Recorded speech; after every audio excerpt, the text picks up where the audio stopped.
Please subscribe for more updates. Bell button pi click చేయండి. నీరవ్ మోదీ కేసును విచారిస్తున్నటువంటి ED అధికారులు కొంతమందిని బదిలీ చేసి కేంద్ర ప్రభుత్వం మళ్ళీ ఆ ఉత్తర్వులను వెనక్కి తీసుకుంది కదా.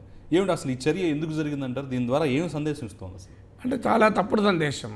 ఎందుకంటే సుబ్రత కుమార్ అనుకుంటాను, అంటే ED enforcement directorate joint director investigating the Nirav Modi case.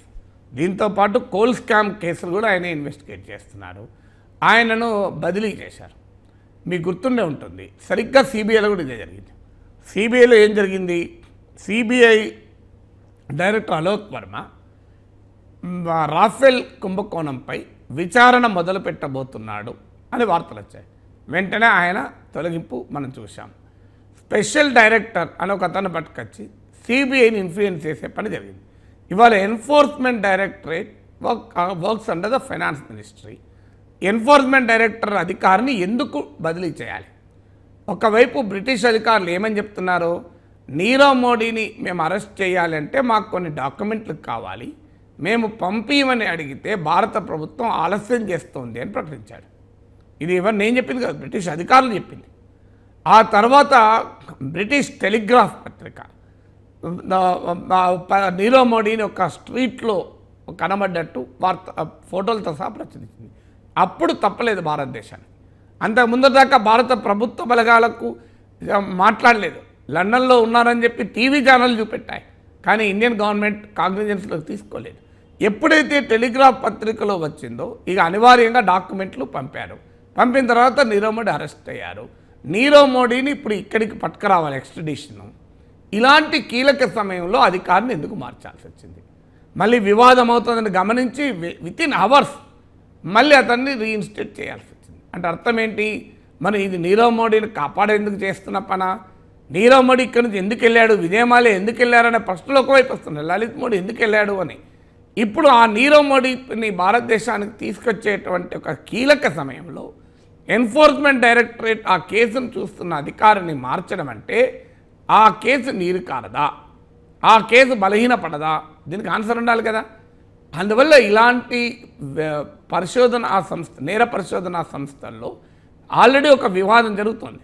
మీరు గమనించండి, ఎలక్షన్లు వస్తున్నాయి, సరిగ్గా ప్రతిపక్షాల నాయకుల దగ్గరే ఈడీలు సిబిఐలు వెళ్తున్నాయి. బెంగళూరు వెళ్ళాయి జనతాదళ శక్తుల నాయకులపైన, తమిళనాడు వెళ్ళాయి డిఎంకే నాయకులపైన, ఆంధ్రప్రదేశ్ వెళ్ళాయి టీడీపీ నాయకులపైన, కలకత్తా వెళ్ళాయి తృణమూల్ కాంగ్రెస్ నాయకులపైన, ఆమ్ ఆద్మీ పార్టీ పైన. అయితే వీళ్ళందరూ సొక్కం బంగారం, ఇక వీళ్ళు ఏ తప్పులు చేయలేదని అంటలేదు.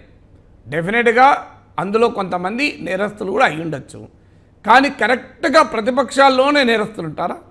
అంటే ఎన్డీఏలో ఉంటేనే నేరస్తులు ఉండరు, ఎన్డీఏలో లేకపోతే నేరస్తులు ఉంటారా? రేపు నితీష్ కుమార్ కనుక ఎన్డీఏ నుంచి వెళ్ళిపోతే ఆయన దగ్గర కూడా పోతుంది సిబిఐడి. టీడీపీ 4 ఏళ్ల పాటు బీజేపీతో కలిసింది, అప్పుడు నారాయణ సంపాదించుకోలేదా?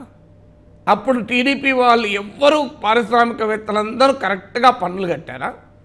మరి ఆ 4 ఏళ్ల పాటు ఒక్క ఈడీ దాడి చూడలేదే మనం, ఒక్క సిబిఐ దాడి చూడలేదే? అంటే ఇది క్లియర్గా కనబడుతుంది కదా మనకు.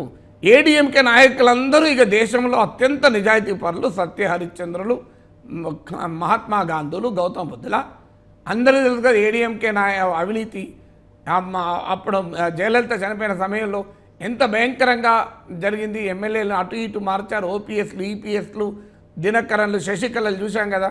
మరి ఏడీఎంకే వెనకాల ఈడీ ఎందుకు పడదు, సిబిఐ ఎందుకు పడదు?